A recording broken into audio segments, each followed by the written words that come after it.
Yo, Jason, what are you up to today? Not much. Just going to youth club. What about you? Hold on, Dammy's phoning me. Hold on. Yo, Dammy. Oh no, what are you up to? I'm just on my way to Stacey's Cafe. I'm hungry. What about you? I'm gonna be playing some football to burn off some calories while you're gaining some. All right, whatever. Do you want to meet up later? Right. Sorry about that, Jason. Do you want to meet up later? All right, bye.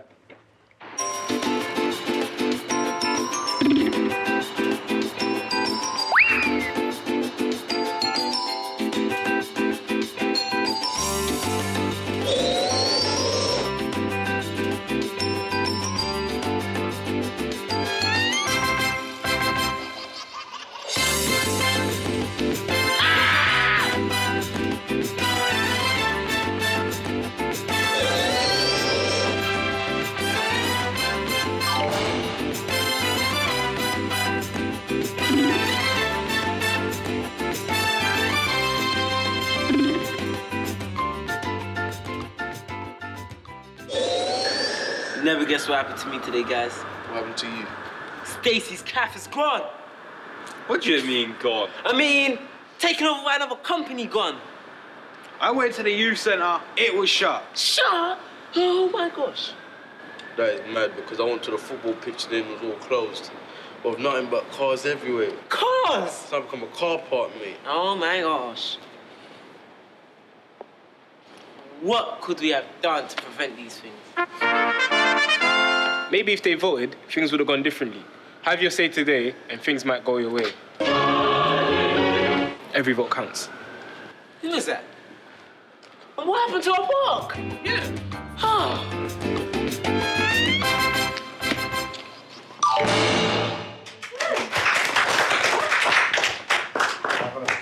So, what did you think of the film then? I think it's good in the sense that it encourages you to vote, but then you need another thing to teach you the more informational point of it, like what are the main political groups and how voting affects you and all that stuff. But yeah, that was really good to get you to that point of wanting to vote. It does tell you the point that every vote does count, but it doesn't show you how every vote counts. It just tells you, and then the film just basically stops there. That it don't show you the extent of if you vote, the change will come. But besides that, it was a good film. People think that voting don't really affect them, but it's showing how voting affected the young people's everyday lives, how they would have went to the park to play football, or how he would have went round the corner to the cafe, and how it was a complete shock. So every vote does really count. That was the whole kind of scenario. I liked it, yeah, but it kind of showed like the ending of the process of like if you don't like get involved and vote and stuff, this is what happened. But knowing the progress and everything, I think that's like the part that is quite like major in a young person's life.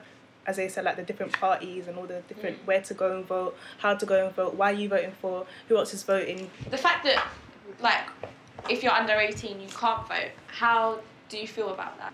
Kind of angry because, well, there's this debate that always comes up in House of Parliament that at 16 you should be eligible to vote, because at the age of 16 you can do a lot of things, whether it's get married or have sex or join the army. So yeah, we should, because if we can do that, then why can't we vote? Like, there's a lot of people under 18 that actually don't know what they're voting for and stuff like that. So I mean, those extra 2 years probably will get them to like, trying to find out actually more about the parliament and stuff, so they actually know what they're voting about. So I think 18 is probably like a decent age. I mean, 16 is a bit too low. I was gonna say that most of the issues don't really affect you at 16. So say issues that say for like mortgages and that, you wouldn't really have that experience until you're say over 18. Do you think there should be more younger MPs, say like under the age of 24, that can represent your view? Well, it's good to have an MP that can relate to us young people and understand us. That would gain the interest of us young people. Yeah, I do think there should be a young MP because they'll be the spokesperson for young people. That's it, really. Isn't it? That's what you said. Yeah. Well, I kind of elaborated. Yeah. Yeah, he elaborated. Yeah, I do think there should be a young MP. Does anyone disagree that there shouldn't be younger MPs? They shouldn't have such a dominant role, if you know what I'm saying. Like, they shouldn't, because they're young, like, they can't really make decisions for the whole country. If you're going to have young MPs, you can't just have one, because he's got to appeal to everyone, all different diversities. And you need like a group. Yeah. You need people from different areas, different backgrounds to represent the whole group. First of all, I'd like to say I respect all of your views, but I completely disagree with them at the same time. because if there is no one to represent us and relate to us, then who is there going to be then? And how will we have our voices heard? Can I say something? That obviously, as time goes on, you develop and get older. So by the time you are 18, you would have seen the world for how it is and has run, and then you'll be able to vote. I'm sorry, I didn't say that we shouldn't have a young MP. I'm saying we should. It's a good idea, but to give them so much power it's debatable. So, in terms of like this member of parliament that would then represent us, should they not just be focusing on our issues? What do you think of that? A lot Just of youth an have example, like youth issues. different I'm thinking interests. about, it's just A lot of youth have there's different interests. Like, some youths are more open to looking at global warming, and then there's some youth that just care about their environment. Narrow-minded. Yeah. Some people are open-minded. There's some different views, really. That's what I'm trying to say.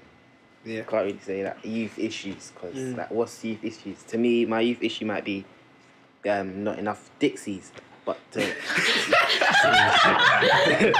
like that. I don't know. It's different for each person. Yeah, I don't know. It's kind of what he said. Really, people have different issues. People look at people prioritize things, different things. Yeah, differently. Because some say the skater people are going to want to get their skating areas.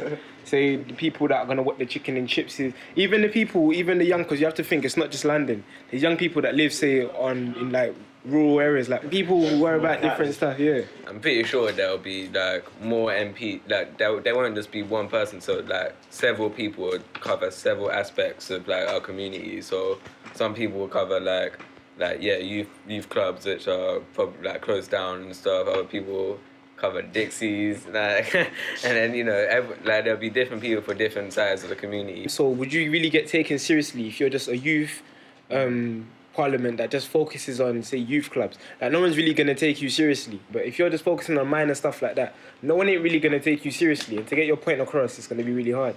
So you can say whatever you can say in a parliament, but you're never gonna get on newspapers or on TV.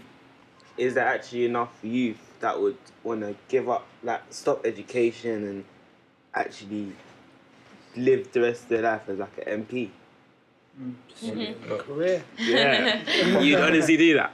Well, yes. As a person who has been involved in political activities, I would be ready to devote myself to that. The truth behind politics is that you've got to put others before yourself when you're doing it. But if you're just doing it for yourself, then you won't be really enthusiastic about it, and you won't really do a good job. So, putting yourself for politics, you've got to put others before yourself and make a difference along the way.